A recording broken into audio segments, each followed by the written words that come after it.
e todos. Nós estamos na nossa terceira e última semana de lives do nosso ciclo de palestras do Março Mulher 2021, da Comissão da Mulher Advogada da OAB Campinas.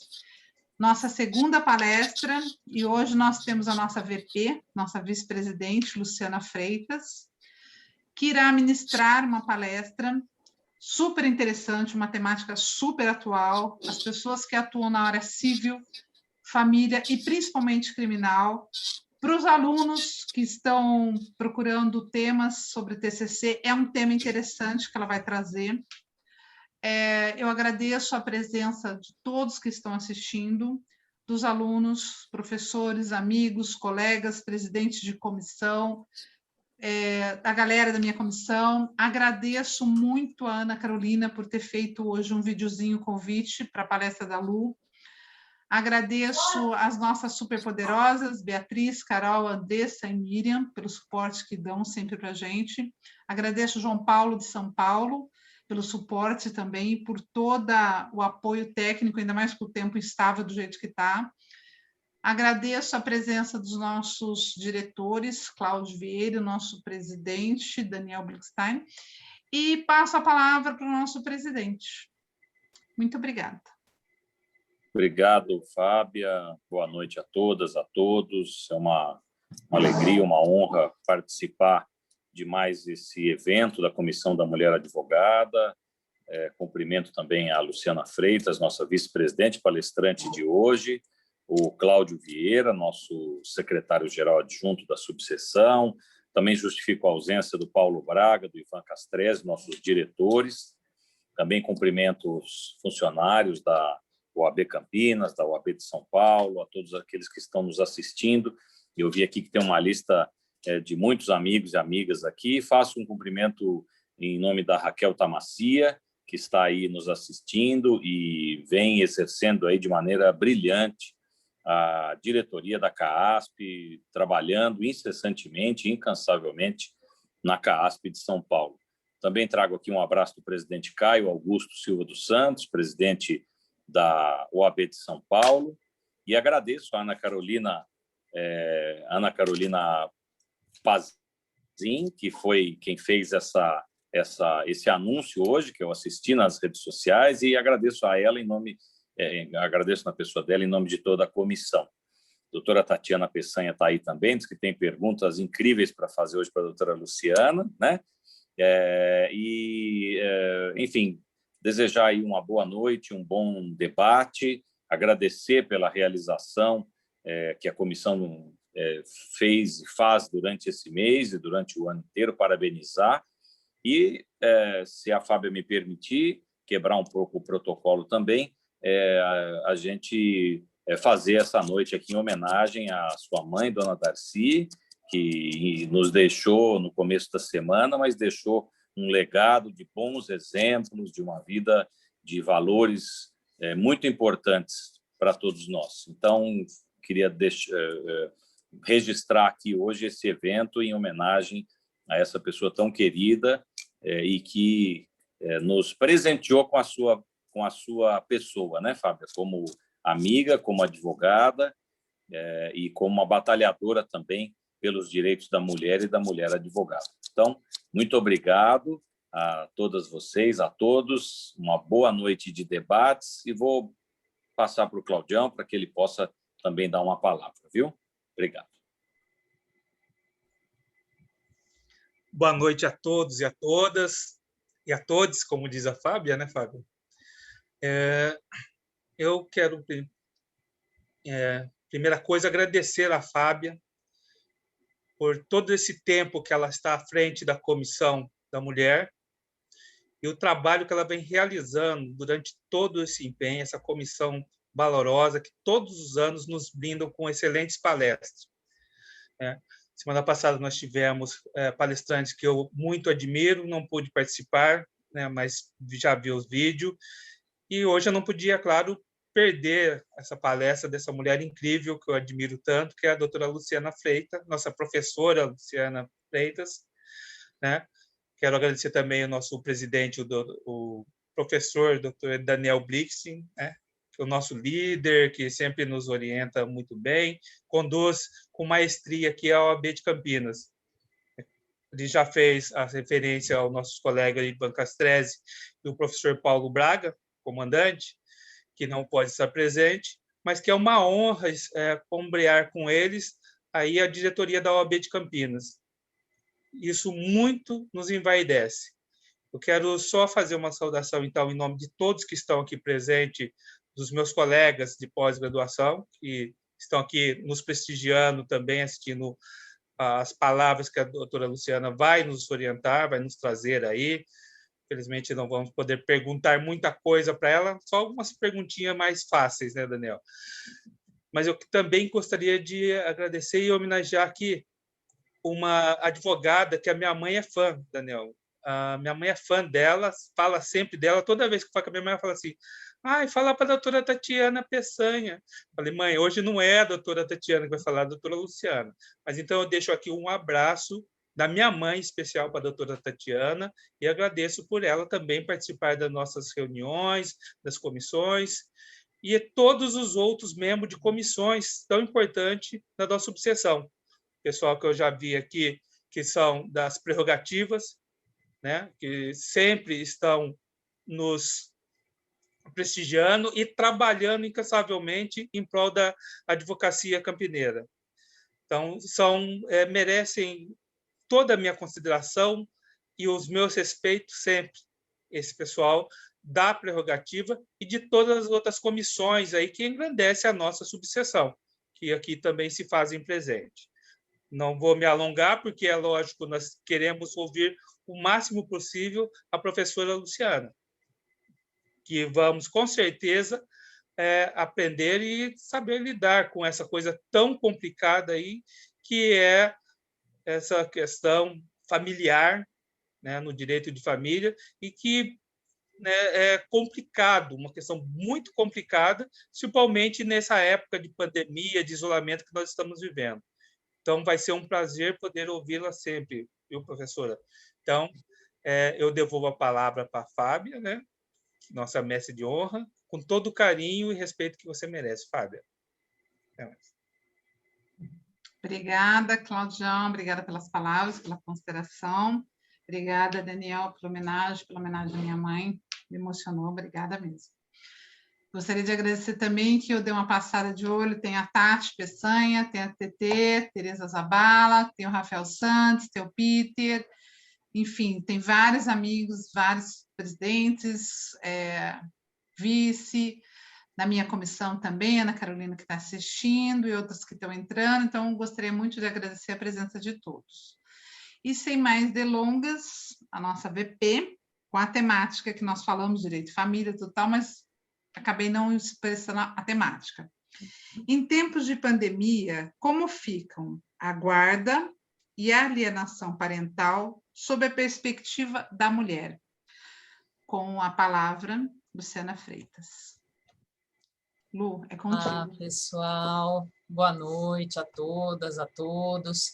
É um prazer compor o time aqui de palestras do mês de março, da OAB de Campinas, a doutora Fábia, que é a presidente da nossa Comissão da Mulher Advogada, sempre muito atenciosa, sempre muito carinhosa, e vai organizando os eventos e sempre diz que já está contando comigo para os eventos. Então, né, Fá, te agradeço essa oportunidade, viu? Saiba que é muito bom estar aqui também, tenho muito orgulho, muita admiração por você, pelo seu trabalho, pela condução dos trabalhos da comissão, e pela mulher excepcional que você é. Então, como o Daniel disse, pode ter certeza que a dona Darcy sempre vai estar te iluminando e vai estar acompanhando os seus passos, a sua trajetória e vendo a pessoa maravilhosa que ela trouxe para a gente, viu? Gostaria de agradecer também a minha diretoria, a esses meus companheiros de gestão, Daniel, que é o nosso presidente, o Cláudio, que é o nosso secretário-geral adjunto, ao Paulo Braga e ao Ivan Castrezzi, que não estão aqui. Como nós estamos falando de uma palestra do mês de março, eu gostaria de dizer a vocês que muitas vezes nós nem temos que entre nós, na gestão, falarmos que, olha, né, isso daqui é em razão do direito da mulher, isso daqui é em razão da posição da mulher, porque eles mesmos, muitas vezes, né, já tratam o tema com tanto cuidado, com tanta dedicação, que muitas vezes eles até me surpreendem já dizendo no que pensaram, né, em razão de gênero. Então, dizer para vocês, eu falo meninos, né, mas na verdade vocês são gigantes, são grandes homens, aí são exemplos de um trabalho muito bem desenvolvido e completamente igualitário. Então, nunca, né, senti nenhuma e qualquer indiferença aí na realização, na condução dos nossos trabalhos, gente. É muito bom contar com vocês todos. Agradecer a todos os nossos funcionários, quem nos acompanha são sempre as meninas superpoderosas, né, a Carol, a Andressa, a Beatriz e a Miriam. Meninas, sem vocês, com certeza, todos esses eventos não seriam realizados com a mesma maestria, com a mesma dedicação. Então, é muito bom dizer que a gente pode contar com vocês sempre. Os meus agradecimentos são feitos em todas as palestras, os eventos que eu passo, com muita gratidão mesmo, de contar com vocês para a realização dos trabalhos. E agradecer ao AB São Paulo, hoje quem abriu a sala e nos conduziu até aqui foi o João Paulo. Muito obrigada, João Paulo. Ao AB São Paulo, que proporciona esse ambiente virtual para que a gente possa, né, falar, usar e continuar fazendo os nossos encontros, ainda que virtuais, né? E agradecer a todos vocês que estão acompanhando aí essa noite. Tem pessoas aí que nós nos encontramos muito aí nas atividades, né? Mencionados aqui pelos meus companheiros de banca que falaram antes, a Adriana Moraes, a Daniela Oliveira, Daniela Souza, o Peter Pessuto, a Raquel Tamacia, o Rafael de Santos, a Tatiana Peçanha, a Tereza Zabala. Gente, muito obrigada, não só pela presença aqui, mas por toda a dedicação de vocês na condução dos trabalhos, na dedicação, no tempo que vocês empenham para a realização desses trabalhos completamente voluntários. Então, dizer a vocês que a minha admiração também é muito grande por sempre contar com esse time. Como é bom contar com vocês. Muito obrigada por tudo. E, em especial, a todos os membros, né, na pessoa da Fábia, mas também um agradecimento especial para a Ana Carolina. Ela gravou o vídeo aí, a chamada para a palestra. Muito obrigada, Ana. Muito obrigada aí pelas suas palavras e pela gravação do vídeo, porque realmente ficou muito bacana essa iniciativa de vocês fazerem as chamadas e as apresentações aí para as palestras, né? Deixa eu abrir o arquivo aqui, gente. Eu tenho... Vamos lá.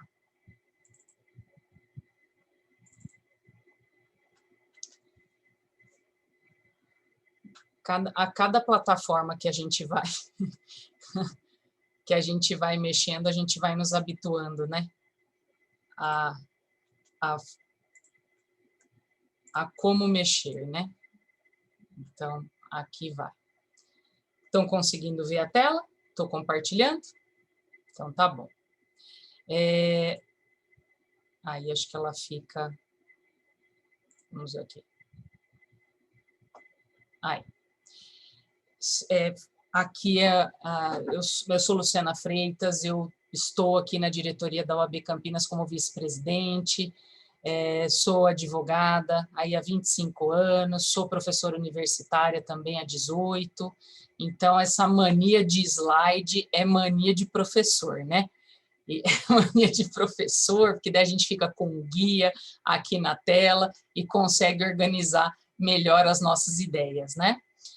Bom, resolvemos falar aí a respeito de um tema que, na perspectiva da pandemia, né, ou neste momento aí, com discussões mais referentes a esse momento de pandemia, que é a questão da guarda e da alienação parental, né?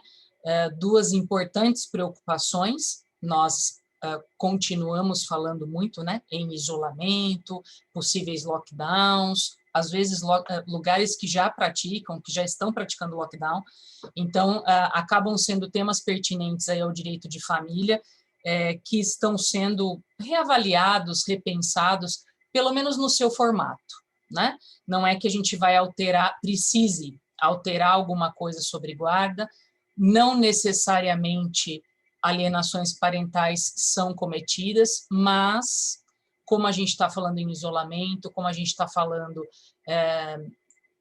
de períodos mais restritos, eu acho que passam a ser preocupações importantes, e a gente está vendo isso nas decisões judiciais também, né?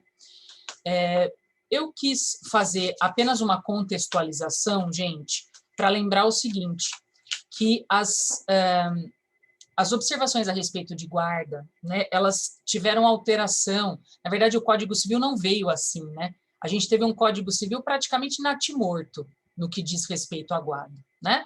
Porque ele veio ainda com a figura da guarda unilateral, enfim, nós já víamos algumas decisões jurisprudenciais, mas em matéria de texto, né, a gente só foi passar por essa alteração, né, nas modificações aí da lei de 2008, né, da lei extravagante de 2008.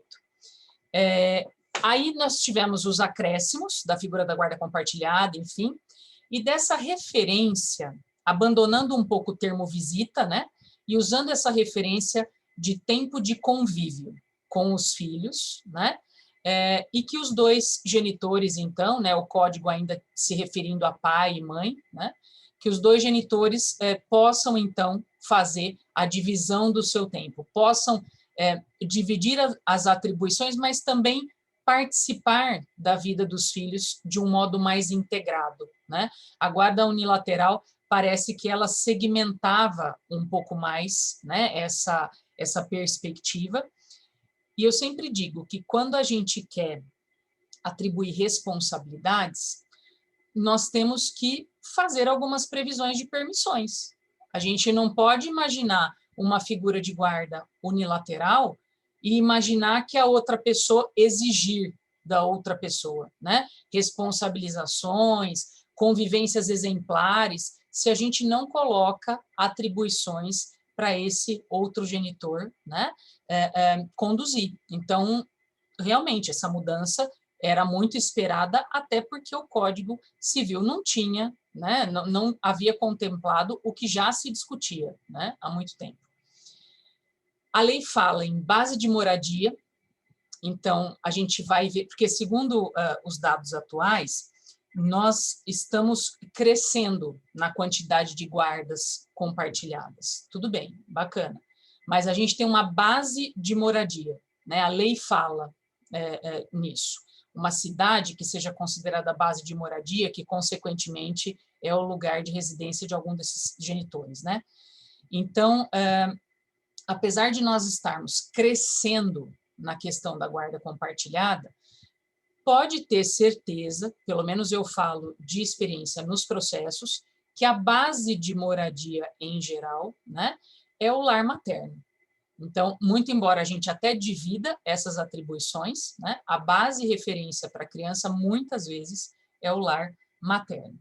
E eu começo daí, gente, também, porque a gente sabe que nas discussões a respeito da alienação parental, em geral, nós estamos falando de uma mãe que aliena nas decisões em geral, nos processos em geral. A gente está falando de uma mãe que aliena e, de repente, um pai que foi alienado, né? De um modo numérico, né? Então, quando se fazem as estatísticas, né? Mas sabemos que o problema é grave, lógico, seja cometido por quem for cometido.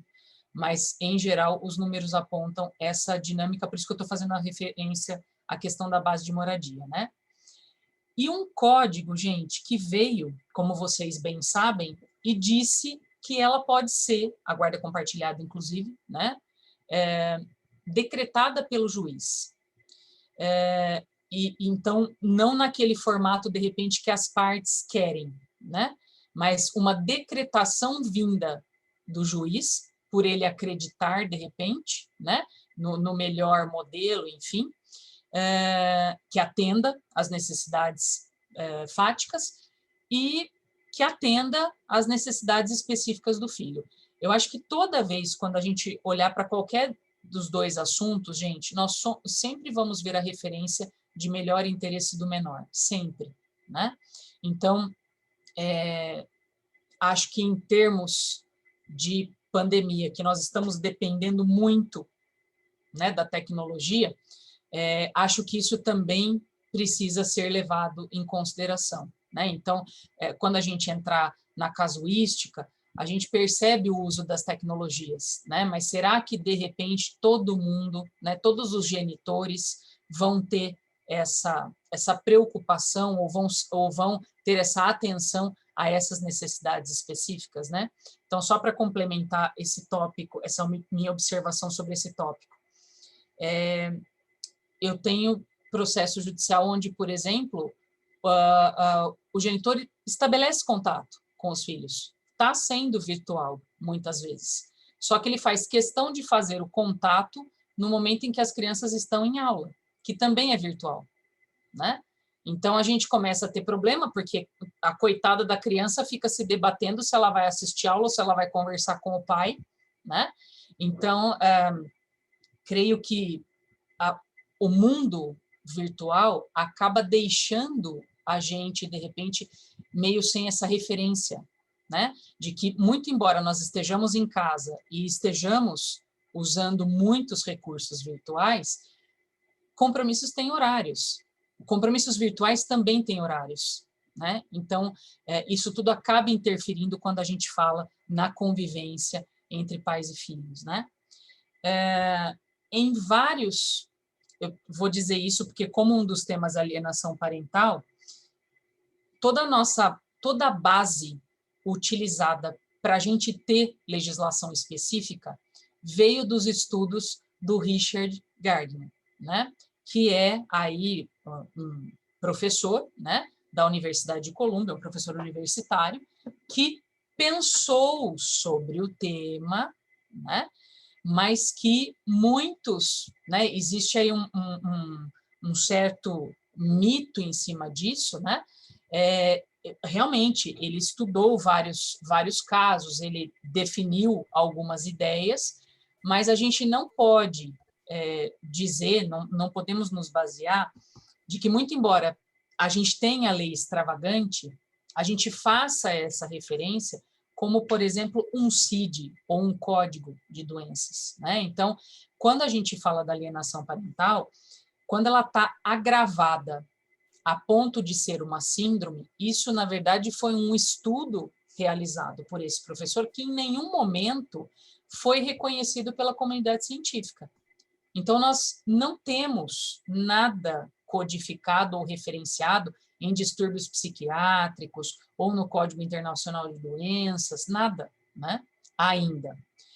E quero dizer para vocês que passamos por discussões nesse sentido, porque existem países que tomaram por base a síndrome para criar a sua legislação, que já revogaram as suas legislações específicas. E nós vamos ver que aqui no Brasil existe projeto de lei para discutir a revogação da lei da alienação parental, né?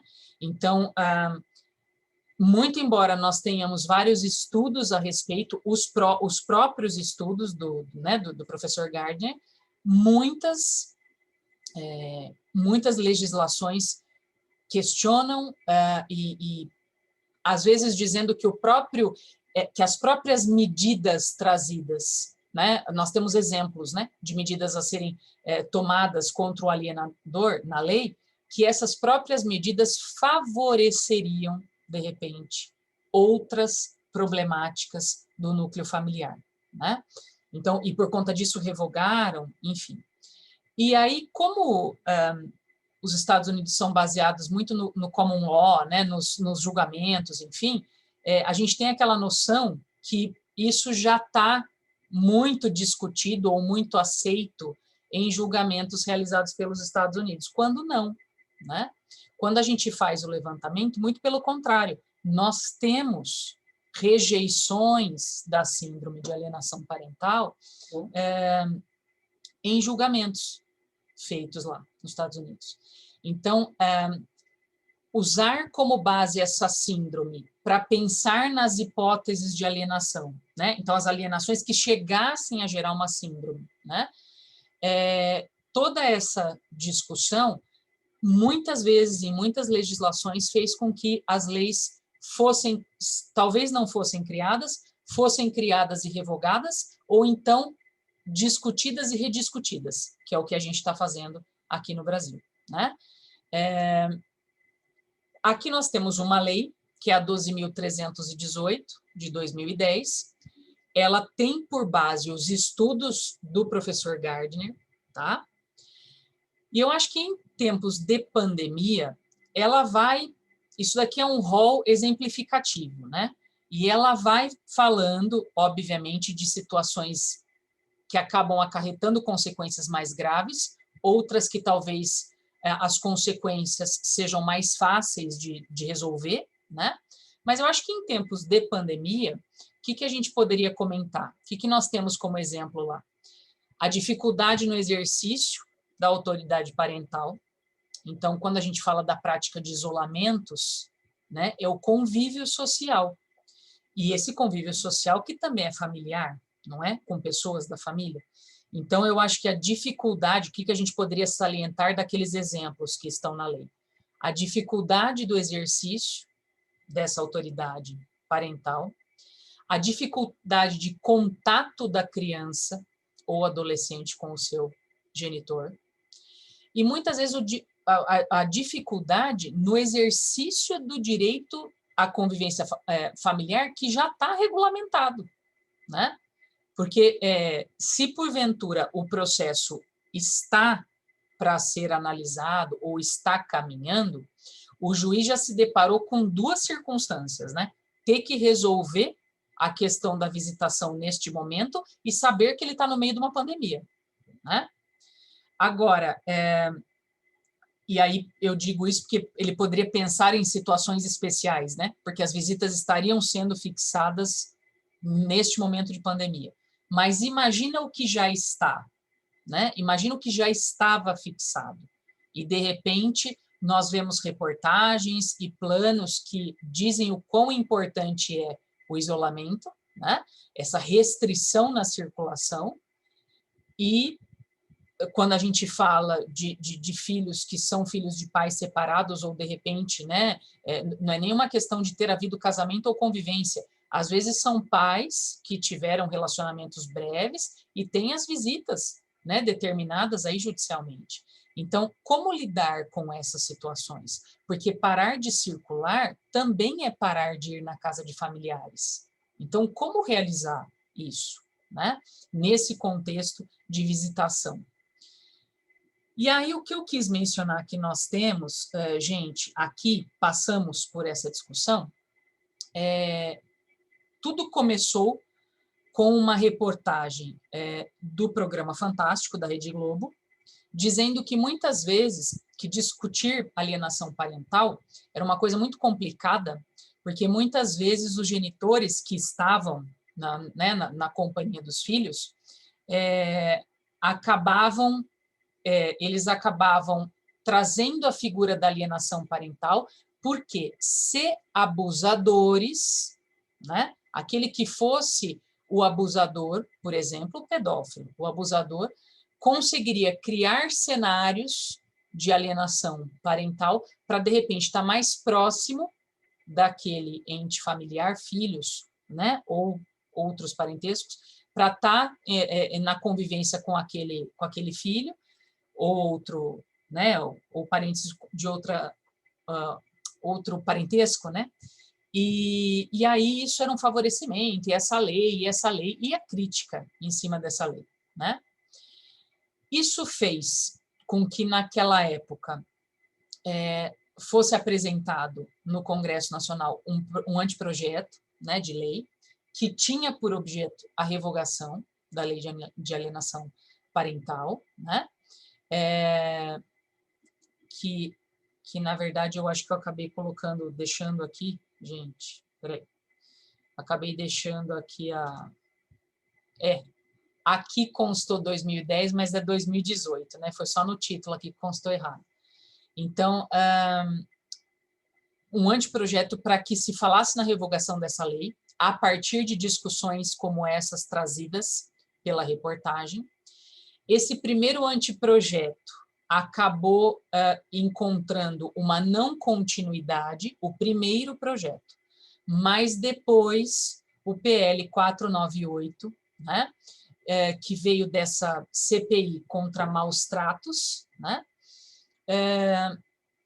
apresentou, né, foi apresentado, então, para que se discutisse, entre outros motivos, igualmente a revogação da lei da alienação parental. Então, no fundo, gente, está andando, tá? Essa daí é uma atualização do próprio site do Planalto, né? Então, está aguardando a designação de relator agora, né?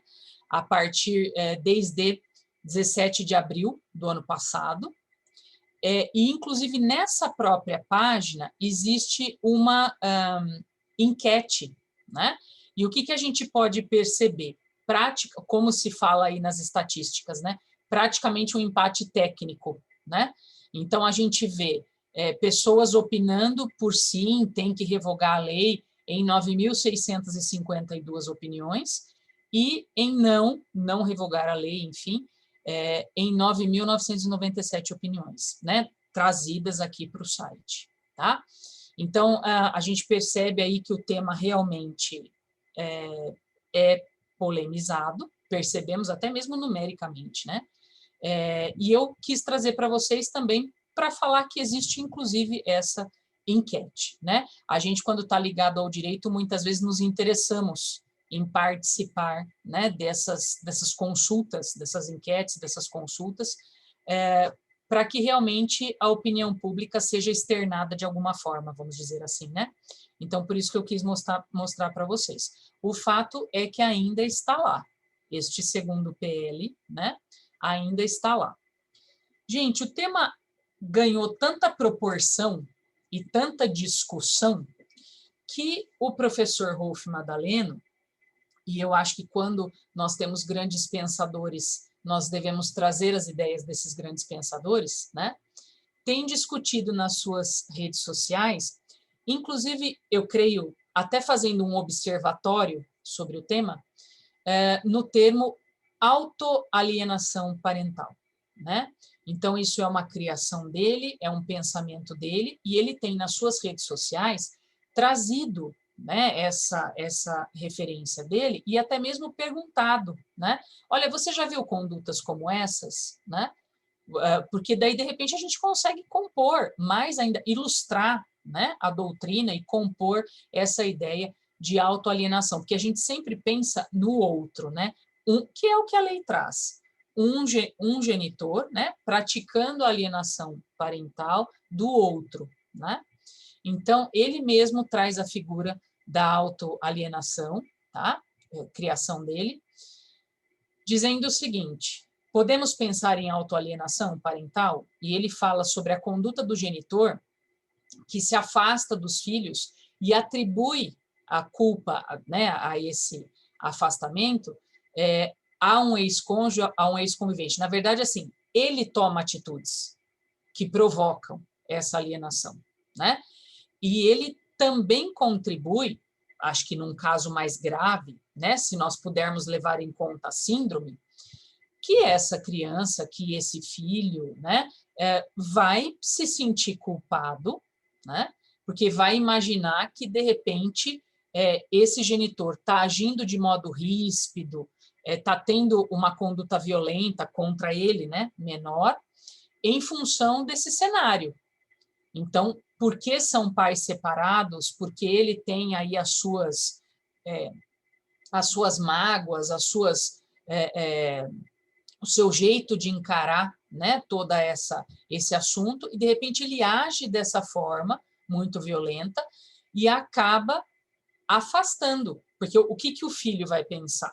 Se eu me afastar, pelo menos eu fico longe, né, de toda essa dinâmica, mas ao mesmo tempo, né, o filho acaba se sentindo, de repente, culpado num determinado momento, até mesmo ele, filho, por ter sido afastado, né, desse convívio, dessa formação, e em razão, né, desse genitor agir dessa forma violenta, que vai saber qual é a causa, né? Muitas vezes pode até ser algum problema, algum distúrbio desse genitor, né, em descarregar os assuntos dessa forma, né, em não dividir os assuntos de uma forma mais branda ou nem dividir, né? Então, aquilo que sempre a gente ouve nas palestras, né, aquele ditado que a gente diz: existe ex-convivente, existe ex-namorado, existe ex-marido, mas não vai existir ex-filho, né? Então, esses assuntos precisam ser separados, a ponto do professor Rolf até pensar numa figura de uma possível autoalienação. O próprio genitor provocar isso a partir das suas condutas, né? O que a gente tem de reflexões sobre esse cenário da pandemia, gente? E eu estou trazendo, logicamente, a perspectiva do tema, tá? Dessa convivência familiar. Eu acho que num primeiro momento, independentemente de convivência familiar, investigações e tentativas de se reconhecer o que estava acontecendo, né, gente? Porque, na verdade, nós não tínhamos a mínima noção, né? Comenta-se muito isso, né? Imaginávamos que seria coisa de 2 meses, né? De 1 mês, de 2 meses. Então, não tínhamos a mínima noção, né, do que era o vírus, do que viria a ser o vírus. Começamos a ter, né, normativas a respeito de restrições de circulação, isolamentos, inclusive com medidas como lockdowns, toques de recolher, né, para essa preservação, para a preservação de todos, né? Basicamente, desde 13 de março, né, eu me lembro que foi um dos dias meio emblemáticos para isso, né? Não sei se é o dia oficial, mas o dia 13 de março foi uma sexta-feira, então me lembro que ele foi bem emblemático nesse sentido de se dar conta, né, de uma paralisação, inclusive, né? Então, paralisar as atividades nas escolas, paralisar a atividade do Poder Judiciário, para a gente tentar tomar pé do que viria a ser, né, a pandemia. E, inclusive, paralisações do Poder Judiciário. Hoje, talvez a gente fale mais da existência de processos eletrônicos que processos físicos. Mas, quando você fala de períodos de paralisação, nós temos grandes problemas, gente, em relações continuativas, né? Grandes problemas. Então, quando a gente fala de guarda, quando a gente fala de visita, convivência, quando a gente fala de alimentos, relações continuativas com essas paralisações do poder, todas podem ser afetadas de um modo geral. Mas relações continuativas, quando você fala nas paralisações de andamentos de processo, é uma coisa bem complicada, né? Nós tivemos a lei que trouxe o regime jurídico, né? Emergencial e transitório. Só que a questão é a seguinte: na lei 14.010, só foram abordados aspectos da pensão alimentícia, por conta de prisão, enfim, né? Aspectos relacionados a inventário, por causa daqueles prazos, né, constantes, e essa parte do direito de família não foi mencionada, não foi falada. Então, automaticamente, se a regra não falou nada, nós já podemos imaginar o peso da jurisprudência, né? O peso que nós tivemos com a jurisprudência, ou que ela foi, ou o peso da jurisprudência se formando, né, a respeito do assunto. Nesse meio tempo, que nós pudemos observar também? Liminares sendo pleiteadas, revogadas, a fim de se discutir proibições ou permissões, né, para essas convivências presenciais, profissões tidas como profissões de grande risco, filhos que foram impedidos de conviverem com pais e mães, enfermeiros, médicos de linha de frente, em razão dessas profissões serem profissões de grande risco, né? Aqui no caso de São Paulo, fases do Plano São Paulo, né? Então, o Estado organizou aí fases em que ele determinou como é que nós iríamos nos comportar a partir de cores, né? decisões judiciais levando em conta fases do Plano São Paulo, se a gente está na fase amarela, se a gente está na fase vermelha, né? Enfim. Início de vacinação das faixas etárias dos idosos, porque visitação e convivência familiar não é só com o genitor, né? Às vezes o próprio genitor pode ter uma idade avançada, mas com certeza falaremos de avós e avós que têm idade avançada, muitas vezes, né? Então, o início de uma vacinação, apesar de sabermos que precisamos manter as medidas, né, de precaução, mas pelo menos já contamos um pouquinho com essa, né, eficácia da vacina, de que, de repente, este mal vai estar um pouco mais afastado, digamos assim, né? Com alguns consensos sobre medidas preventivas ou protetivas, né, digamos, da doença mesmo, eu digo, né? Então, essa questão das máscaras, né? Porque não sei se vocês se lembram que no começo nós também tínhamos esse debate, né? Se a máscara ia ajudar, não ia ajudar, como é que isso ia funcionar.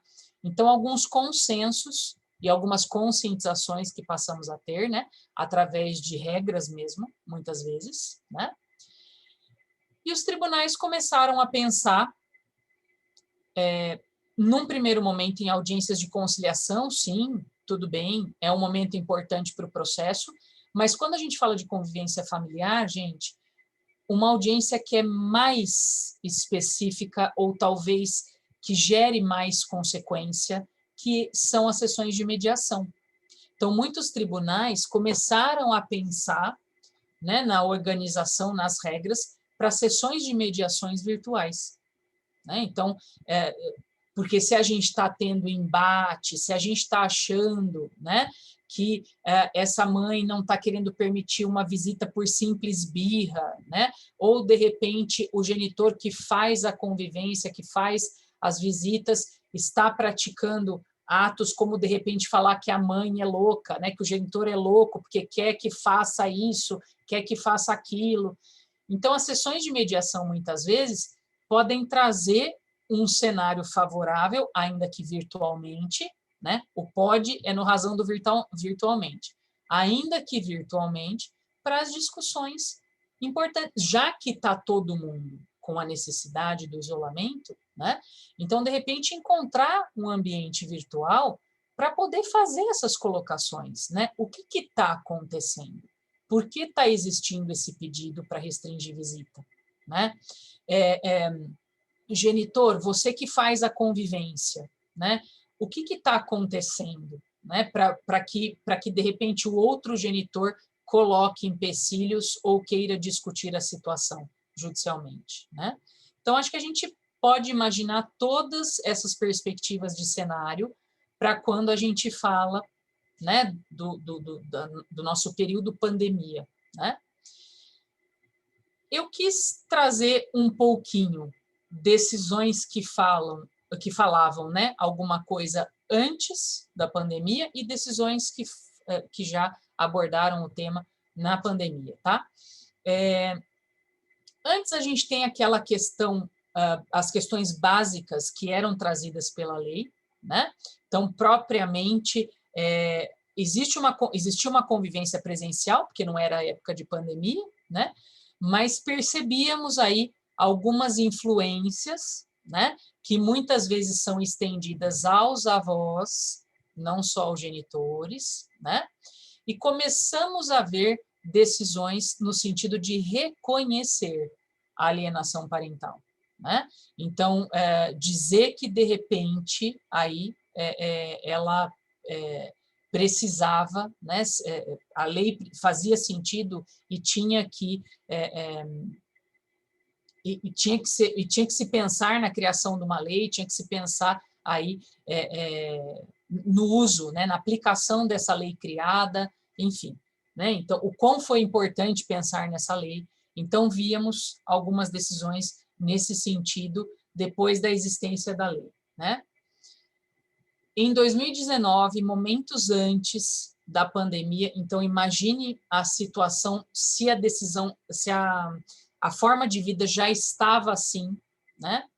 nós tivemos uma decisão lá no Distrito Federal em que a própria advogada, ela é participante do IBDFAN, né? A própria advogada disse que a manipulação da criança já tinha atingido um grau tão severo na alienação parental que exigiu do juízo a instituição de um lar de transição. Ou seja, não deu nem para passar a criança, levar a criança dos cuidados de um genitor para o outro. Teve que ter um momento de transição aí, né? Que foi, aqui acho que eu não copiei, mas foi pela genitora paterna. Então, teve um momento de transição, num lar de transição, com essa genitora paterna, para que daí, efetivamente, a criança pudesse, né, ir para os cuidados do pai, porque houve uma inversão aí, né, da guarda, em razão da alienação parental por falsas memórias de abuso sexual. Né? Então, neste caso, em 2019, resolveu, né, se fazer essa alteração. Por isso que a reportagem televisiva citou essa questão da pedofilia, porque, de repente, situações como essa de inversão de guarda favoreceriam a atividade de pedófilos. E se a gente está falando em isolamento e pandemia, você está falando de um pedófilo, por exemplo, que vai ficar com mais tempo, né? Com mais tempo, com mais chance da realização de algum ato. Né? Então, por isso a discussão, né, a partir da reportagem televisiva e o projeto de lei. Né? Uma das primeiras decisões veio em março, né, de 2020. Eu acho que, na verdade, data oficial é 19 de março, se eu não me engano, né, para a gente pensar na pandemia instituída, vamos dizer assim, como tal, né? Mas eu me lembro que no dia 13 foi um dia bem emblemático, porque foi uma sexta-feira. E uma dessas primeiras decisões, no dia 19 de março, então, veja, trouxe a seguinte discussão, né? Uma mãe ingressou em juízo com essa preocupação do contato com o pai, do pai com a filha, porque ele era um piloto internacional de aviação. E que isso, de repente, poderia afetar, né, a saúde da criança ou até mesmo do irmão unilateral materno, que contava com apenas 1 ano e 5 meses de idade, era portador de comorbidade, né, o que a gente diz, uma predisposição aí.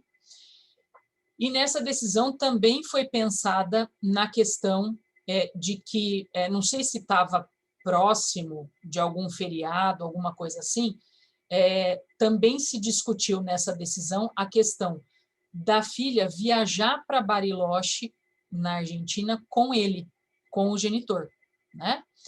E aí, de repente, logicamente, que veio em não viajar, a decisão veio, né, para não viajar, e provavelmente algum desdobramento a respeito das visitações, ou pelo menos, como diz aqui, né, com uma quarentena.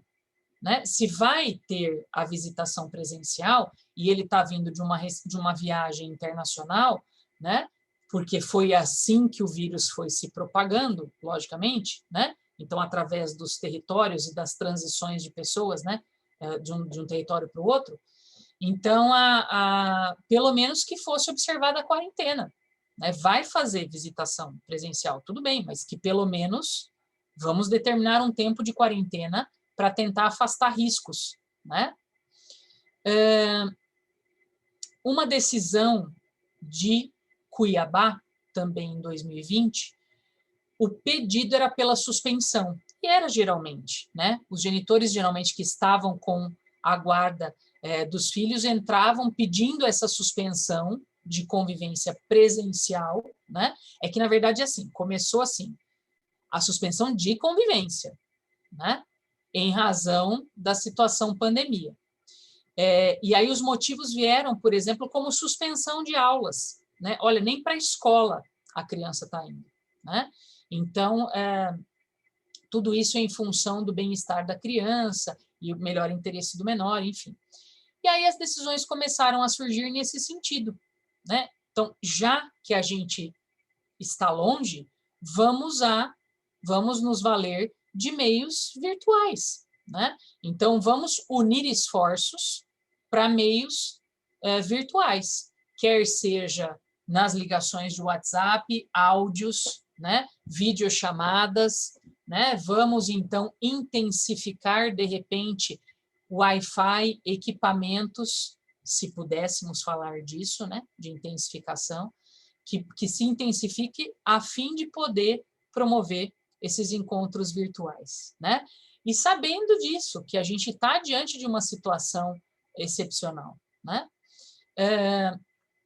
E aí, de repente, houve até um pedido, né, de reconsideração que foi afastado, aí, exatamente no sentido de que essa convivência, pelo menos virtualmente, acontecesse, né? Só que aí, nós também tivemos momentos de suspensões, né, gente?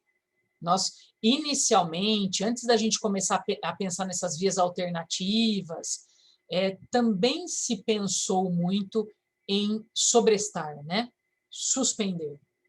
Só que, na verdade, o que a gente começou a observar, e essa é uma preocupação atual também, né? Que quando você suspende essas convivências, é o mesmo debate que a gente faz com a escola, né? Sabemos da necessidade, nós sabemos da necessidade do isolamento. Só que quando a gente faz a suspensão dessas atividades, de uma convivência familiar, nós podemos ter grandes prejuízos, né? E pode ter certeza que em muitos desses processos vão vir alegações de alienação parental. Pelo menos se essas vias alternativas não forem utilizadas, né? Então, o que eu passei a ver, gente, de repente no processo? Um pai ou uma mãe dizer assim, olha, não, mas a criança, ela vai fazer o contato, né? Através dos meios eletrônicos, enfim. Quando ela pedir para mim, eu faço a videochamada para você. Quando ela pedir para mim, eu monto a sala no aplicativo. Gente, a criança, né, pelo menos nas tenras idades, não vai pedir. Ela não vai falar, né? Olha, né, fulano, né, pai, mãe, com quem ela esteja, né? Eu quero ver o outro genitor, né? Não vai fazer isso, né? Algumas já vêm com o chip acoplado, eu concordo. Né? Algumas é capaz de pegar o celular da mão do genitor e falar, dá aqui que eu ligo, né? Já vem com o chip acoplado, já faz a ligação. Concordo, né? Mas a gente tem um cenário que, às vezes, o mundo virtual, porque ele também é muito chamativo para a criança, né? Que precisa da colaboração de quem convive, né? E, às vezes, gente, as pessoas se viram debatendo no processo horários para essas videochamadas, horários para esses momentos, porque o outro genitor vinha com essa alegação, né? Quando ela pedir, não pode atrapalhar isso, não pode atrapalhar aquilo. Sim, mas então vamos instituir um horário, né? Porque essa convivência virtual precisa ser, pelo menos a virtual, precisa ser estabelecida, né? Então, por quê? Porque começou-se, né, a perceber, enfim, que os cuidados de higiene e prevenção, logicamente, que são necessários, né, enfim, mas que esse afastamento também poderia gerar grandes danos, né? Então, como esse afastamento total, né? Então, como promover aí esse contato, ainda que virtual, e depende dos dois, gente, dos genitores, não adianta falar que vai depender somente de um, né? E aí foi o que a gente começou, né? Foi o que se começou a pensar nessas questões, primeiramente, de meios virtuais. A videochamada no WhatsApp já existia há algum tempo, né? Mesmo quando as visitas presenciais eram feitas, já se tratava aí, de repente, em alguns processos a respeito dessa facilidade do WhatsApp, né? Alternância de moradia com cada genitor. Então, às vezes, se o costume era a alternância de final de semana, né? Então, vamos fazer períodos mais longos, porque assim logicamente que o trânsito dos envolvidos vai ser menor, né? Então, discutir aí essa questão através das decisões judiciais, mas eu acho, gente, que é uma coisa que nós vamos ler em todo e qualquer processo.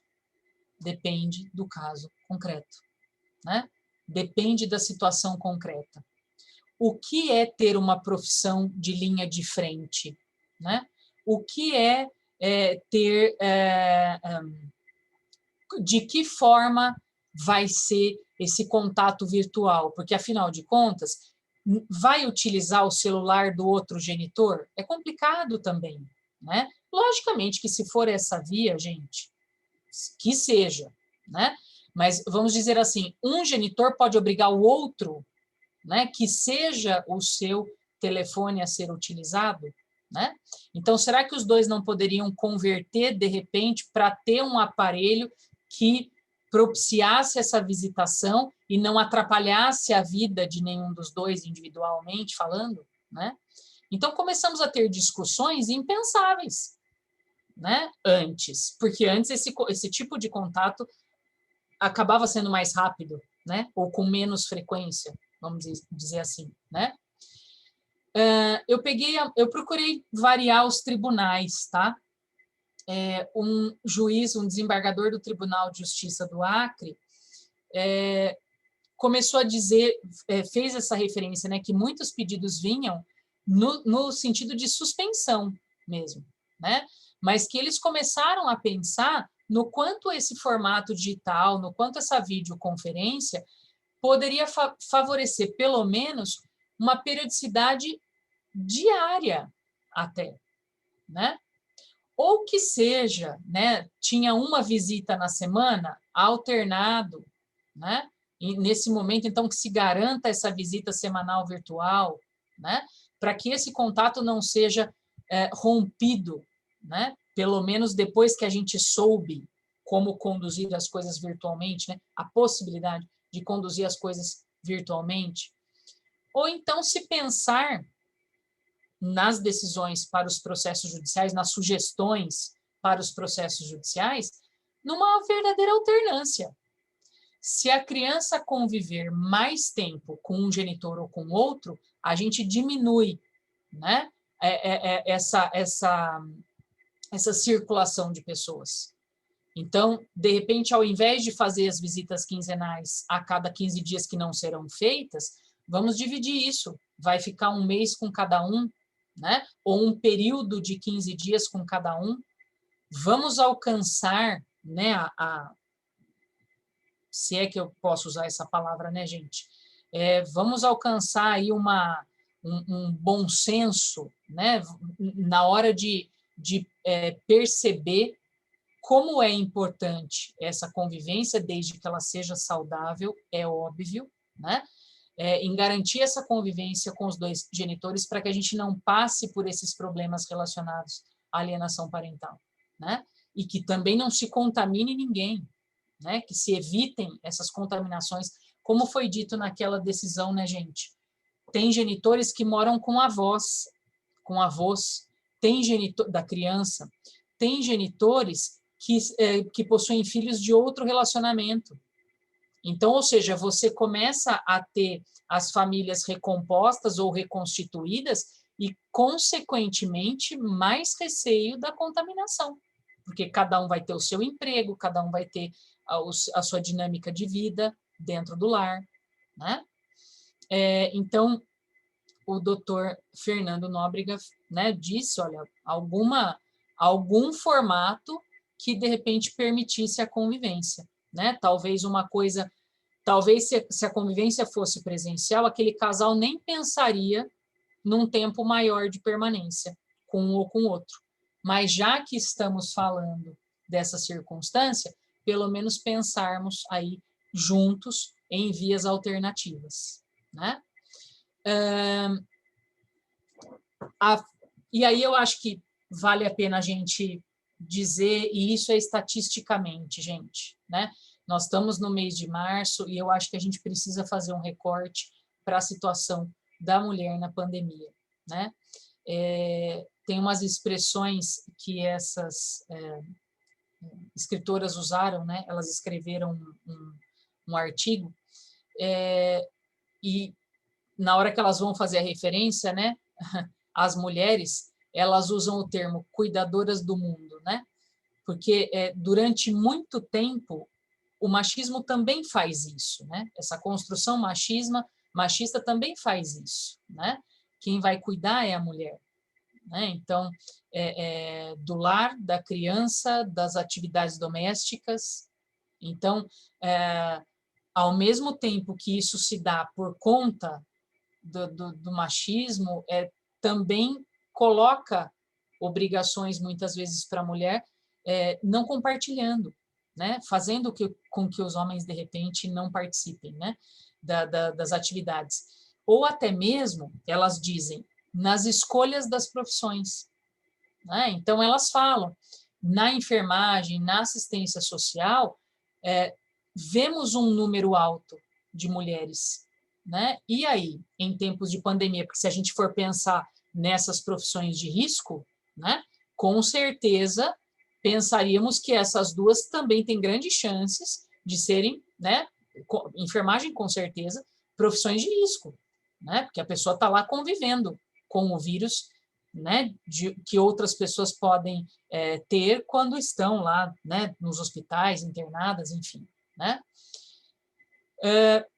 Vamos passar a home office? Se o trabalho pode passar a home office, né? Falamos de uma parcela muito grande de mulheres de classe mais baixa, não tão abastada, que são cuidadoras de idosos, que são diaristas, empregadas domésticas, zeladoras, que não tem como exercer home office, né? Necessariamente, ou elas vão, o que a gente pôde observar na pandemia?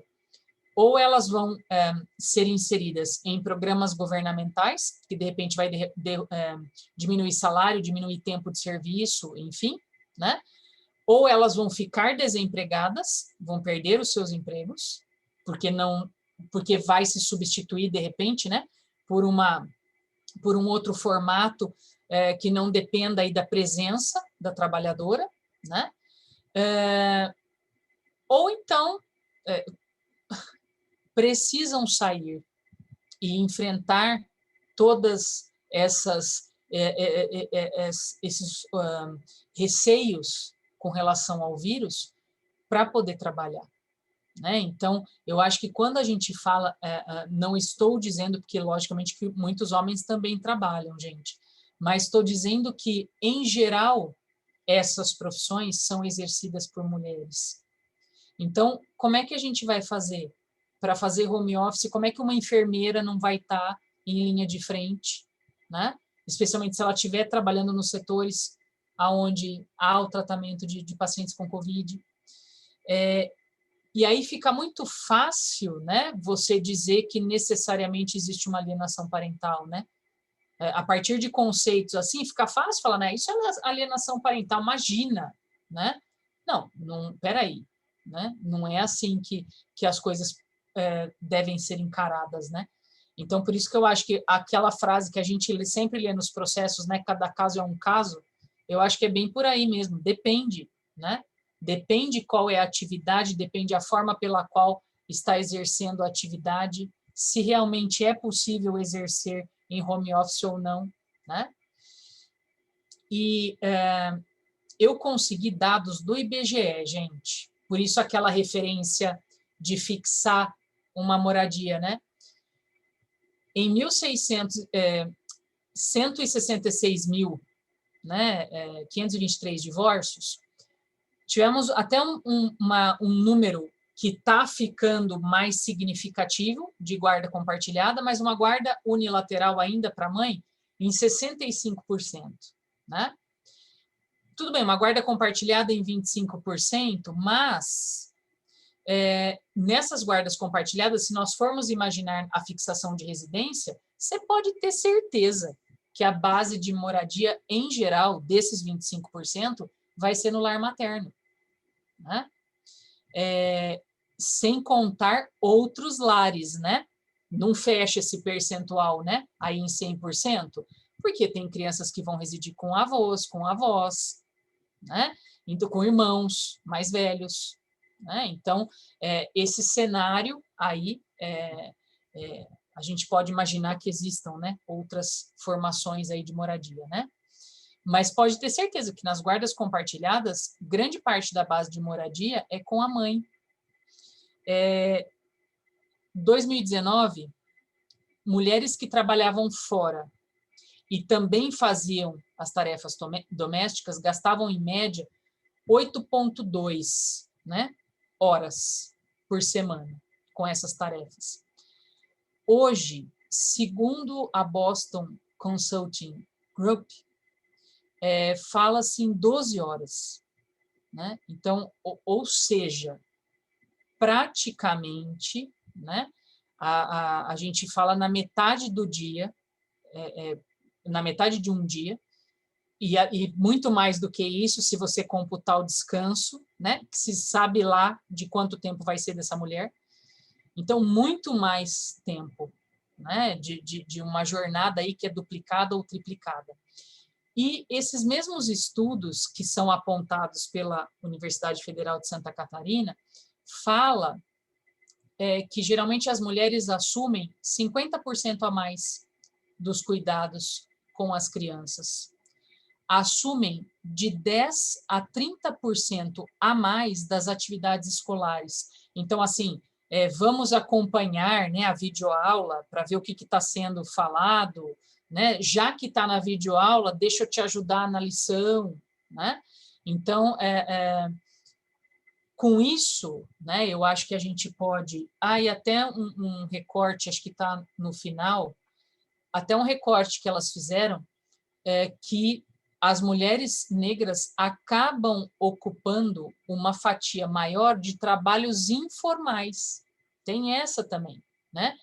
E trabalhos informais que, tudo bem, talvez dê para fazer em home office? Sim, mas imagina uma quituteira, né? Quer dizer, ela está comandando o fogão, está fazendo a receita e ainda por cima, né, em época de pandemia, para fazer o cuidado com as crianças ou fazer o cuidado com o lar, enfim, né? Então, por mais que às vezes esse trabalho informal seja desenvolvido dentro de casa, artesanato, gastronomia, por mais que seja realizado dessa forma, gente, acho que a gente precisa pensar realmente, né? Aí, antes de pensar, precisamos pensar antes de levar para processos, e aí eu já digo até da nossa perspectiva como advogadas, né? De nós interferimos muitas vezes com conselhos, com auxílios de quem está de fora, né? Nessa dinâmica que eles vão criar, né? Ou já criaram, enfim, a partir da pandemia. Porque, sem sombra de dúvida, gente, o encargo é maior para a mulher. Isso são dados, né? Através de colheitas, de estudos. Então, sem dúvida, né? Agora, o pensar, e aí eu vou, né, coloco as reflexões, o pensar é a gente revogar uma lei de alienação parental, né? Ou, de repente, criar dentro dos processos mecanismos de discussão, né, enfim, de provas de discussão, para saber se realmente ela existe, né? Para saber se realmente uma mãe que diz assim, né, que chega para o pai e fala, olha, você tem uma profissão de risco, você está numa linha de frente, você faz viagens internacionais como piloto. Então, se a gente... Vamos pensar junto, né? Então, por isso, até a menção à guarda compartilhada. Vamos pensar junto. Não adianta a gente praticar a mesma troca de lares aos finais de semana. Isso vai ter problema para todo mundo, né? Muitas reportagens dizem que as crianças acabam sendo aí os veículos de transmissão do vírus, porque podem serem menos atingidas, né, por eles. Podem. Já temos notícias de que isso não é um critério absoluto, entendeu? Então, acho que por isso reflexão a partir do que poderia vir a ser considerado alienação parental num período de pandemia, né? Então, cuidar dessa forma, externar essa preocupação. De repente, tinha uma viagem na programação que possivelmente aquele pai queria defender. Não, eu vou fazer a viagem, né? A decisão estava lá, né, em março, né, do ano passado. Não, peraí, não vai, né? Esse deslocamento aí não vai ser bom, né? Então, eu acho que quando a gente trata do tema, não podemos imaginar que aquele genitor está praticando alienação parental quando talvez ele seja aquele que se manifesta nesse sentido. Olha, vamos mudar a visitação, vamos fazer de uma forma virtual, vamos fazer não sei o quê. Ele não pode ser taxado como alienador quando isso, né, nesse panorama que nós estamos vivendo, como também, né, se ele precisa agir dessa forma judicialmente, a gente precisa analisar o que está acontecendo com o outro genitor, não é? Porque, às vezes, gente, infelizmente, nós temos posturas e jeitos de pensar que para uma guarda, para o exercício de uma guarda, se tornam obstáculos bem complicados, né, para serem discutidos. Agora, você ter um genitor que já chega judicialmente dizendo tem que suspender, ponto, talvez lá em março faça sentido, concordo, né? Agora, você não vai nem sugerir a via virtual? Você nem vai sugerir, de repente, né, que possa haver um modelo aí que vai acabar virando uma guarda alternada, né, para tentar responsabilizações a serem, né, atribuídas. Olha, vai ficar X tempo com você, não pode ter viagem, não pode ter convivência social, não vai fazer festa, não vai, sei lá, né? A família, a gente traz uma relação muito íntima e a gente precisa começar a pensar nisso dentro dos processos judiciais, né? Especialmente nessa situação pandemia. Então, por exemplo, eu citei essa questão do pai querer, neste caso é o pai, né? Do pai querer conversar com os filhos. Tudo bem, ele tem condições financeiras, ele conseguiu um iPad, né? Entregou para as crianças, ótimo, né? Agora, escuta, as crianças estão num computador fazendo aula e ele está no iPad, né? Querendo ter esse contato no mesmo momento e acusa a mãe. Ela não deixa, isso é alienação parental. Gente, né? Se a gente não conseguir achar um meio termo naquilo que é mais essencial nas nossas vidas, que é essa convivência familiar, realmente nós vamos colher da pandemia, né, responsabilizações por alienações parentais que não aconteceram, né, desgastes maiores de relações familiares, né, então a gente começa a viciar aquele relacionamento familiar, a deixar aquele relacionamento familiar não sadio, né, e começamos aí, de repente, e eu acho que falo por nós advogados, né, a preocupação que a gente tem que ter quando a gente está orientando essas pessoas, né? Quando nós estamos conduzindo processos dessa forma, né? Não é fácil e a gente precisa, de repente, entender o nosso papel como advogados mesmo, né? Porque a gente, às vezes, tem perspectivas. Eu tenho convicções, né? Sobre a guarda ou sobre a visitação, mas e naquele modelo de família? Como é que a gente faz? Né?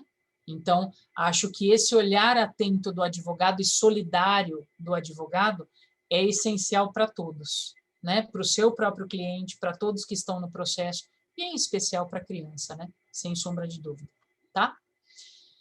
Gente, eu sempre costumo pegar algumas referências aí na internet, né?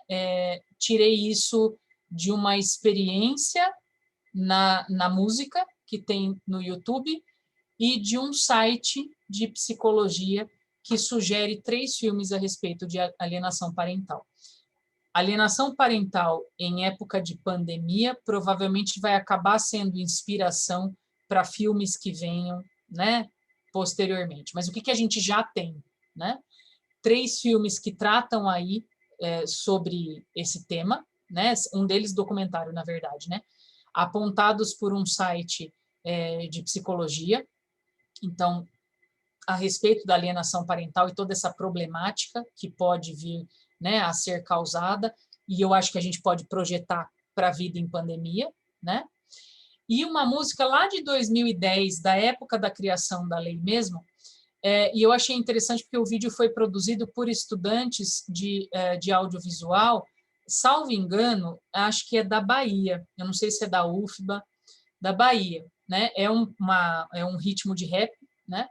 E realmente ele traz inúmeras, né, daquela forma daquele jeito mais informal, com aquelas palavras mais informais que muitas vezes o rap se utiliza, de um monte de condutas e situações de alienação parental que realmente, vejam, faladas em 2010, quando da criação da música e do vídeo, e que, se a gente prestar atenção na letra, ainda continua se reproduzindo, né? Então, realmente, eu acho que é estudar, comentar, para a gente não passar por situações como essas novamente, ou pelo menos para que a gente possa pensar junto, né? Eu acho que é isso que servem essas reflexões, né? Para pensarmos juntos a respeito de possibilidades, né? E se necessário for, vamos conversar entre nós, advogados, né? Eu me coloco sempre desse jeito, sabe, gente? Converso com outro advogado quando eu percebo que o outro advogado parece mais genitor que o genitor, porque ele não está sendo advogado, ele está pegando as convicções pessoais dele e aplicando naquele caso, né? Então, de repente, eu procuro ter uma palavra amiga sem qualquer prepotência, falar, doutor, vamos conversar, pera, né?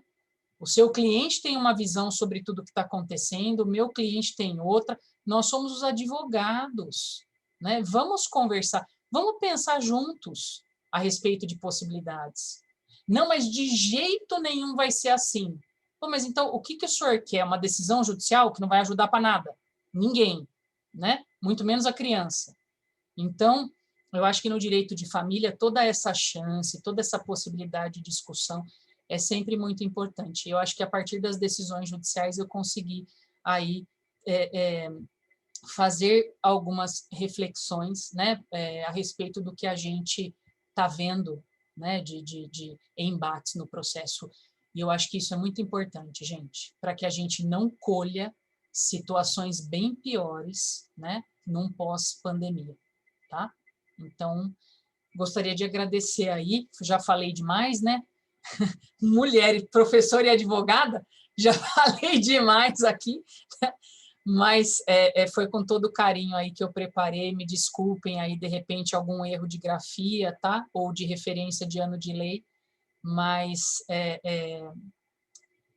foi feito e elaborado com muito carinho aí para a gente pensar nessas situações delicadas que envolvem, né, a questão.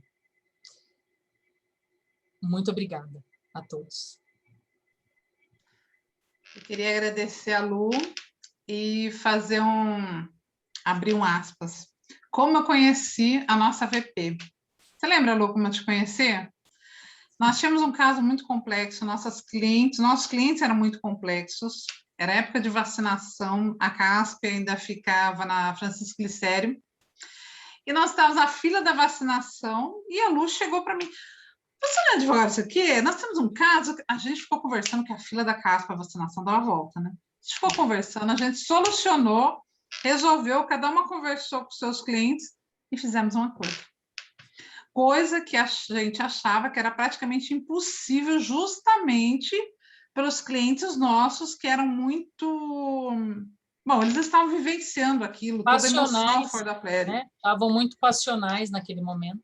Quer dizer, se o advogado ou a advogada também resolve puxar a causa para si, porque às vezes está vivendo um caso diferente ou passou por uma situação pessoal diferente, ou mesmo quer colocar o seu posicionamento pessoal, ele acaba fazendo um trabalho, ao meu ver, juridicamente desfavorável ao seu próprio cliente.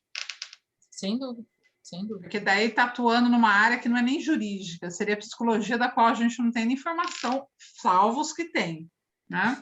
Sim, exatamente. Lu, tem várias pessoas que fizeram vários comentários e tem uma que me falou se poderia fazer pergunta. Eu acho que chama-se Josi. Se você quiser colocar na caixa de diálogo a sua pergunta, que a Luciana irá ler enquanto eu faço os agradecimentos, se você puder respondê-lo depois. Uhum. E também teve uma que me perguntou se você poderia disponibilizar o seu material. Sim, sem problemas. Posso sim. Sem problemas? Sim. Então, acredito que a Carol encaminharia por e-mail? Sim, passo para a Carol. Então, vai ser passado para a Carol e quem quiser envia um e-mail, né, para comissões. A Carol depois dá os detalhes para vocês e pede o material dessa palestra. Lu, foi fantástico, foi uma aula. Caiu a minha força aqui uma hora, sumi, deu boom, né? Virei fantasminha, mas depois voltei. Foi fantástica. A gente acaba raciocinando, falando, até esqueci que o áudio estava desligado, porque você acaba falando junto com a palestra. Então, foi muito boa. Assim, eu vou te chamar todas as vezes que eu puder, porque é uma aula. Você vê que as pessoas gostam demais, elas conseguem interagir com a palestra, elas conseguem pensar, raciocinar, elas conseguem pensar nos seus casos, no seu estudo. Tem vários estudantes aqui, então foi muito, muito bacana mesmo. Gostaria de agradecer mais uma vez as nossas superpoderosas, a Andressa, a Beatriz, a Carol e a Miriam. Agradecer o nosso diretor, Cláudio Vieira, agradecer as palavras também do nosso presidente, que já falou. E eu vou deixar alguns... Esclarecer uma questão. Tá. Já esclareceu um questionamento aqui. Ai, que bom. E eu vou passar ao Claudião nesse momento, que se alguém tiver mais alguma questão, daí a Lu esclarece por aqui, né? Ou fala depois, verbalmente. Não, a Josi trouxe uma questão que ela diz até a respeito de TCC. Isso, era mesmo. Que é a questão das possíveis indenizações, né? Já Isso. temos decisões nesse sentido, né? E eu acho que a minha fala também é nesse sentido, né? De que a gente não faça da pandemia um momento para gerarmos mais ações de indenização com base nisso, né? Em geral, Josi, a única coisa dessas decisões que falam de condenações por esses afastamentos, por possíveis alienações parentais, são, nos processos, se fala muito de distúrbios, né? Então, tem juiz que vai usar essa palavra, essa expressão síndrome, né, da alienação parental, tem alguns juízes que vão falar sobre distúrbios. Então, verificando-se essa condição, né, de um distúrbio, de repente, dessa criança, desse menor, realmente, esses processos judiciais falam de possíveis indenizações, sim. Né? Lógico que a gente nunca vai falar de valores vultuosos, sim. Não é assim hoje, né? Não podemos pensar, a proporcionalidade sempre impera, mas com certeza podemos falar em ações indenizatórias, sim, sem dúvida. Eu gostaria de passar a palavra para o nosso diretor, Cláudio Vieira, depois eu retorno contigo e depois eu fecho. Claudião, é contigo. Tá certo, Fábia, obrigado. Viu?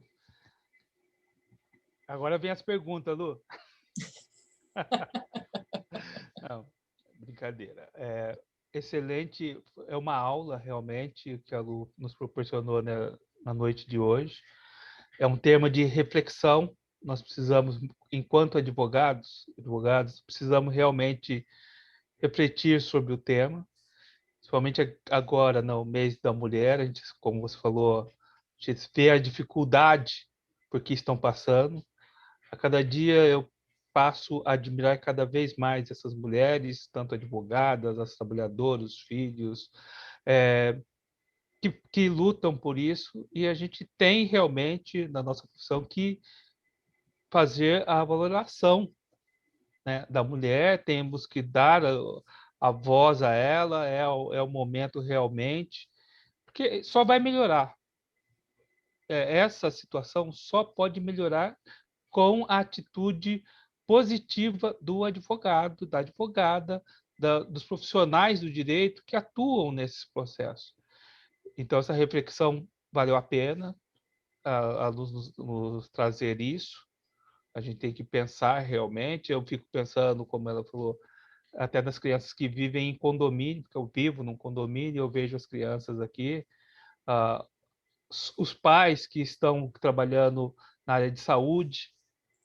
Então, também a mãe, às vezes, é uma médica, é uma enfermeira, uma auxiliar, e ela não vai poder ficar com o filho nesse momento. Então, vai ficar com o pai. E quando o casal passa a ter uma alienação, quando alguém, além de tudo isso, alguém passa a falar mal do outro, né, e fala para o advogado, realmente, chega no escritório e fala para a gente, olha, a fulano de tal, minha ex-mulher não vale nada, o meu marido não vale nada. Poxa, eu falo, não vale a pena. Você ficou casado tanto tempo, teve um filho com a pessoa, como então? Sim. Será que só foi coisa ruim que vocês viveram? Bom, não é outra palestra, né? Então, eu vou só agradecer. Eu quero agradecer novamente as meninas, como você falou, a Bia, que está aí, a Carol, a Andressa, o João de São Paulo também, a Miriam também, que é a nossa assistente, que são as pessoas realmente que nos ajudam a acontecer. A doutora Tereza Zabala, que não falei, né, que é uma palestrante maravilhosa também, que eu sempre admiro. E, Fábia, você sempre traz realmente palestrantes de peso no mês da mulher. Eu fico muito feliz, enquanto homem, poder participar e aprender cada vez mais com ela. Senti a falta, assim, nessa semana, dessa vez, eu vou até cobrar, fazer uma cobrança para você, né? Cadê a nossa palestrante mor dessa mês da mulher? Você não trouxe ela? Quem? A sua chefe. Ah, não, a Miriam? Não. Quem? A nossa da comunidade negra, poxa. A Ah, nossa Alessandra? professora. Cadê a Alessandra Alessandra? dessa vez? A Alessandra, Já estou verdade, a Alessandra não acostumada. veio. Já estou Eu pensei acostumado a na assistir. comissão da mulher. A Alessandra. Já estou acostumado com toda semana. Eu vou ligar para ela, eu vou falar, Alessandra, você Vamos falar falhou que a dessa gente vez, sentiu a falta. né? Mas eu é trouxe a Ana brincadeira. Vanessa. Não, Ana é brincadeira. Vanessa, A Ana Vanessa foi espetacular. Foi espetacular. mesmo. E realmente, mas é brincadeira, né? É uma pessoa, essa também é uma pessoa querida da nossa subseção. A gente fala que ela já faz parte da subseção de Campinas. Faz de Campinas, né? verdade. Então, vou levar isso a ela também, mas foi maravilhoso. Parabéns, tá, pela palestra, parabéns pelo evento, e eu acredito que amanhã nós teremos mais com outra mulher que eu piro sempre e admiro muito, que é a Raquel Tamacia. Então, vocês já estão convidados, os que estão aqui hoje, né? Eu quero fazer o convite que amanhã retornem para a palestra com a Raquel, que também, toda vez que fala, está ensinando a gente alguma coisa. Uhum. É um espetáculo, sim. Tá bom? Obrigado, viu, Fábio? Parabéns, Lu. Obrigada a você. Porque é muito maravilhosa. Então, tá. Só um adendo antes da Lu. Dessa vez, Claudião, eu fiz questão de trazer as mulheres fantásticas que nós temos na OAB. Tá. Então, eu fiz questão de prestigiar todas elas e de trazer um pouquinho do conhecimento que cada uma tem. Porque, realmente, cada palestra foi uma aula. Foi, assim, uma coisa excepcional. Agora, a Lu tem o dom. Ela tem o dom, porque não são todas as aulas que são interessantes como professora. Às vezes, você consegue captar meia hora da atenção da pessoa. A Luciana consegue fazer você pensar, raciocinar durante a palestra toda. A hora que você está vendo, você está falando com a palestrante. Está no mudo e você está respondendo, você está na caixa de diálogo, então você está participando ativamente. Isso é dom de professor. Isso é raríssimo, não é todo mundo que tem esse dom, não. Isso é dom de professor. E o material ainda que ela coloca à disposição aqui, né? Que coisa linda! Foi fantástico, as flores, tudo tal, a imagem é convidativa. Só fiquei esperando o filme passar, não passou o filme nem a música. Pois é. Então, Lu, na próxima você faz um filme, Lu. Em outubro você prepara um curta-metragem para gente. Vou trazer. Lu, mais uma vez, muito obrigada. Vou passar a palavra para você finalizar, por ser a nossa VP, por ter feito uma palestra fantástica, que foi uma aula excepcional, e porque eu acho que ninguém melhor fecharia essa noite que você. Muito obrigada. Obrigada, Fá. Obrigada pelo carinho. Então, como eu posso perceber, eu estou rodeada aqui pelos meus amigos, no caso, né? Todas as mensagens que eu estou recebendo aqui no chat. Muito obrigada, gente, pelo carinho, pelas palavras. É uma honra enorme estar aqui com vocês, ver que vocês acompanham os eventos, né? Geralmente eu estou na abertura de muitos eventos aqui da UAB, Campinas. É muito bom contar com vocês sempre, agradecer as palavras aí, muito obrigada. Agradecer a você, Fá, pela oportunidade, pela realização da palestra, por participar desses eventos, né, que são, em especial, aí falam da mulher. Então, muito obrigada. Obrigada, Claudião, meu companheiro, que ficou aqui até o final. Já fomos... Com o Claudião, eu não fui ex-adversa.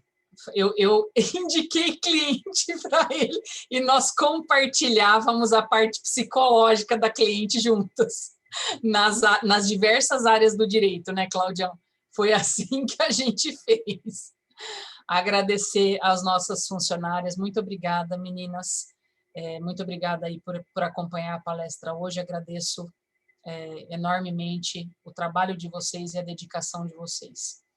Uma excelente noite, um ótimo descanso. Muito obrigada pelo nosso momento aqui no mês de março da OAB Campinas. Uma boa noite.